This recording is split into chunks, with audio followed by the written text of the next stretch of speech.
ঝিনাইদহের কোটচাঁদপুরে বিশ্ব শিক্ষক দিবস উপলক্ষে র্যালি ও আলোচনা সভা অনুষ্ঠিত হয়েছে। শিক্ষকের কণ্ঠস্বর, শিক্ষায় নতুন সামাজিক অঙ্গীকার এই প্রতিপাদ্যকে সামনে রেখে ঝিনাইদহের কোটচাঁদপুরে বিশ্ব শিক্ষক দিবস পালিত হয়েছে।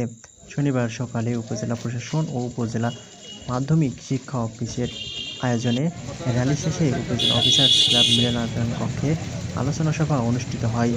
আলোচনা সভায় সভাপতিত্ব করেন উপজেলা সহকারী কমিশনার ভূমি জান্নাতুল মাওয়া।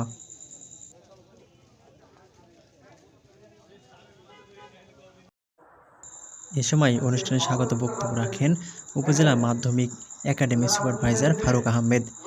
এছাড়াও বিশেষ অতিথি হিসেবে উপস্থিত ছিলেন উপজেলা সিনিয়র মৎস্য কর্মকর্তা সঞ্জয় কুমার, উপজেলা প্রাথমিক শিক্ষা অফিসার সাকিস সালাম, উপজেলা মহিলা বিষয়ক কর্মকর্তা শিলা বেগম, সরকারি KMH কলেজের অবসরপ্রাপ্ত অধ্যাপক মহসিন আলী, শেরখালী মাধ্যমিক বিদ্যালয়ের সহকারী শিক্ষক কবির হোসেন, বড় বামন্দা সরকারি প্রাথমিক বিদ্যালয়ের প্রধান শিক্ষক বাবুল হোসেন, মুজাফফর হোসেন মাধ্যমিক বিদ্যালয়ের প্রধান শিক্ষক মশিউর রহমান, সাবদালপুর মনসুর আলী একাডেমির শিক্ষক আলিম উদ্দিন, কোটচাঁদপুর পাইলট মাধ্যমিক বিদ্যালয়ের প্রধান শিক্ষক মফিজুর রহমান, সাবদালপুর দারুল উলুম আলিম মাদ্রাসার অধ্যক্ষ জাকির হোসেন, কোটচাঁদপুর পৌর মহিলা কলেজের ভারপ্রাপ্ত অধ্যক্ষ শহীদুল ইসলাম, সবদু সর্দার মিউনিসিপ্যাল স্কুল অ্যান্ড কলেজের অধ্যক্ষ প্রধান শিক্ষক শিশির আহমেদ।